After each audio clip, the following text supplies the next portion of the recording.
Muscadet, Chinon, cidre, Beaujolais, Bourgogne, mais aussi charcuterie, crêpes, pain tradition, foie gras et bien d'autres encore vous étaient proposés lors des portes ouvertes du chai du Pontreau à Mouzillon, où vous étiez accueillis par Christophe et Bernard Pacreau pour un marché du terroir.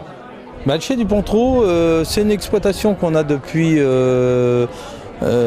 3, 4, même voire 5 générations, parce que j'ai retrouvé des sources depuis 1700, juste après la Révolution. J'ai vu des traces à la mairie de la famille Pacreau qui était à la Poulfrière. Et la Poulfrière, ils avaient encore leur chai au Pontreau. Donc nous, ça s'est toujours perpétué de père en fils, et puis on a voulu continuer cette génération. Aujourd'hui, toi, on est avec 2 frères. Donc on a continué, et on l'a surtout par amour, parce que nous a appris nos parents de continuer notre exploitation viticole dans le vin, le muscadet, on a toujours été baignés dedans, depuis la culture de la vigne jusqu'à la vinification, mise en bouteille, et puis aujourd'hui dans la commercialisation.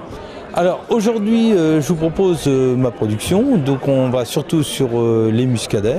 Nous, c'est notre cheval de bataille, les muscadets. On a des muscadets sur lit qui sont sur le thème floral, type mousillon. Et ensuite, on travaille surtout des muscadets assez haut de gamme. Donc on recherche, parce qu'on a des terroirs sur les gabbros, donc ces fameuses roches noires qui donnent des vins très tardifs. Et aujourd'hui, on sort des vins qu'on va commencer à travailler, à vinifier, comme aujourd'hui en 2013, on vend des muscadets de 2010, 2009. Aujourd'hui, c'est des muscadets qui sont à leur potentiel, quoi. Mais les muscadets jeunes, on reste sur le floral citronné, mais c'est encore assez vert chez nous dans notre terroir. Je crois aussi qu'il y a une magnifique collection de whisky. Eh oui, alors on a développé notre activité viticole, on s'est dévié un petit peu parce que je suis amoureux des whiskies. Alors j'ai voulu partager ma joie de ces whiskies et parmi tous les collègues, et on a commencé à goûter des whiskies et j'ai commencé à développer une petite gamme. J'ai monté une cave. Aujourd'hui, je peux présenter à peu près 150 whiskies que je peux faire déguster. Et puis animer, tous les vendredis soirs, je fais des animations, de la formation pour comprendre ce que c'est le whisky. Alors les whiskies du monde entier, et puis les rhums, et qu'on voit des rhums de Martinique, des Barbades, voire tous les rhums du monde entier, quoi. Alors bien sûr, nous sommes dans le vignoble nantais, les gens sont très branchés, si j'ose dire, au muscadet. Est-ce qu'il y a quand même des amateurs de whisky et de rhum? Bien sûr, parce que le muscadet, c'est typique dans le vignoble, mais par contre, les gens ont soif de connaissances.